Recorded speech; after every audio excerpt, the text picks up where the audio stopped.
Patients ventilator पे हैं, उनका इलाज चल रहा है। वेंटिलेटर पे जो पेशेंट्स हैं, मेजॉरिटी ऑफ देम को वही एस्फिक्सिएशन वाली इंजरी हुई है, जिसमें स्मोक की वजह से लंग्स में इंजरी हो जाती है। इनमें से माइनर बर्न्स हैं सबके, ज़्यादा डीप बर्न्स नहीं है। एक पेशेंट था जिसके 20-25% से ऊपर बर्न्स थे, वो वेंटिलेटर पे था पेशेंट, तो उसको हमने सफ्दरजंग के बर्न्स वार्ड में शिफ्ट कर दिया है। 5 पेशेंट स्टेबल थे, माइनर इंजरीज के साथ आए थे, तो उनको इनिशियल फर्स्ट एड ट्रीटमेंट देके वो डिस्चार्ज हो गए हैं।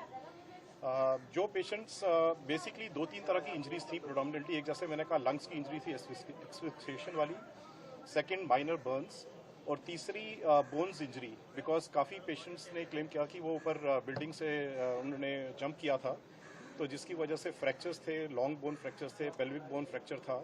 एक पेशेंट का स्पाइनल इंजरी है जिसकी सर्जरी हो रही है न्यूरो सर्जरी में।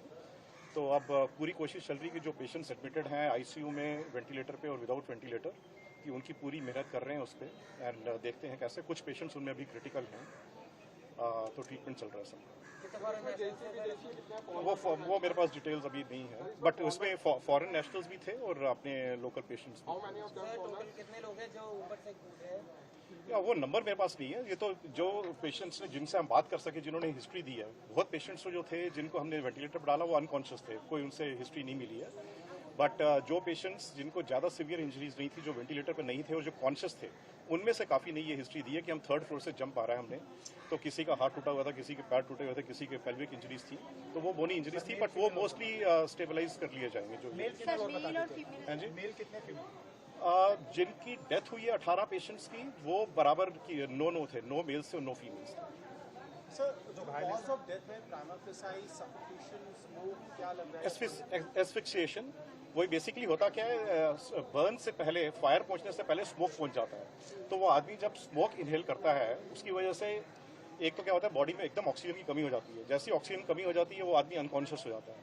दूसरा, बिकॉज ये जब बर्न होता है तो पीवीसी, टॉक्सिक मटेरियल्स बहुत होते हैं, प्लास्टिक, तो उसकी वजह से कार्बन मोनोऑक्साइड, हाइड्रोजन साइनाइड, ये सब गैसेज आदमी इनहेल करता है, इससे भी इंजरी होती है। तीसरा, ये जो फ्यूम्स होते हैं बड़े हाई टेम्परेचर पे होते हैं, इसकी वजह से थर्मल टेम्परेचर इंजरी हो जाती है लंग्स में। तो ये 3 मैकेनिज्म्स होते हैं जिससे लंग्स में इमीडिएट इंजरी हो जाती है और ऑक्सीजन की कमी से आदमी अनकॉन्शियस हो जाता है।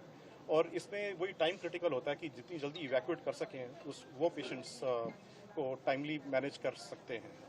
तो